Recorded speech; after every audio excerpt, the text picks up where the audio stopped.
नमस्कार मित्रांनो, आज 4 जानेवारी 2026 दुपारनंतर तुरीच्या दरात पुन्हा एकदा मोठा बदल पाहायला मिळालेला असून संपूर्ण महाराष्ट्रात तुरीच्या बाजारभावामध्ये प्रति क्विंटल 150 ते 200 रुपयाची वाढ पाहायला मिळालेली आहे। पहा चॅनलच्या माध्यमातून पहिली बाजार समिती आहे पैठण। आवक आलेली आहे 105 क्विंटलची। कमीत कमी दर मिळाला 6000 रुपये, सर्वसाधारण दर 6500 रुपये, तर जास्तीचा दर मिळाला 7050 रुपये। पुढील बाजार समिती देवणी। आवक आलेली आहे 3 क्विंटलची। कमीत कमी दर मिळाला 6871 रुपये, सर्वसाधारण दर मिळाला 6986 रुपये, तर जास्तीचा दर मिळाला 7101 रुपया। पुढील बाजार समिती हिंगोली।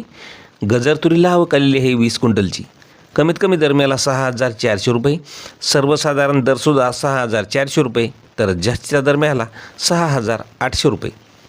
पुढील बाजार समिती मुरुम। तुरीला आवक आलेली आहे 306 क्विंटलची।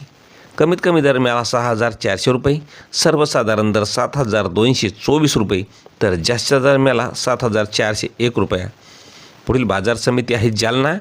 तुरीला आवक आलेली आहे 75 क्विंटलची। कमीत कमी दर मिळाला आहे 8000 रुपये, सर्वसाधारण दर 8200 रुपये, तर जास्तीचा दर मिळाला 8500 रुपये। पुढील बाजार समिती आहे जामखेड। आवक आलेली आहे 7 क्विंटलची। कमीत कमी दर मिळाला 7000 रुपये, सर्वसाधारण दर मिळाला 7100 रुपये, तर जास्तीचा दर मिळाला 7200 रुपये। पुढील बाजार समिती सोलापूर। आवक आलेली आहे 304 क्विंटलची। कमीत कमी दर मिळाला 6200 रुपये, सर्वसाधारण दर 6545 रुपये, तर जास्तीचा दर मिळाला 7350 रुपये। पुढील बाजार समिती आहे लातूर। लाल तुरीला आवक आलेली आहे 1795 क्विंटलची।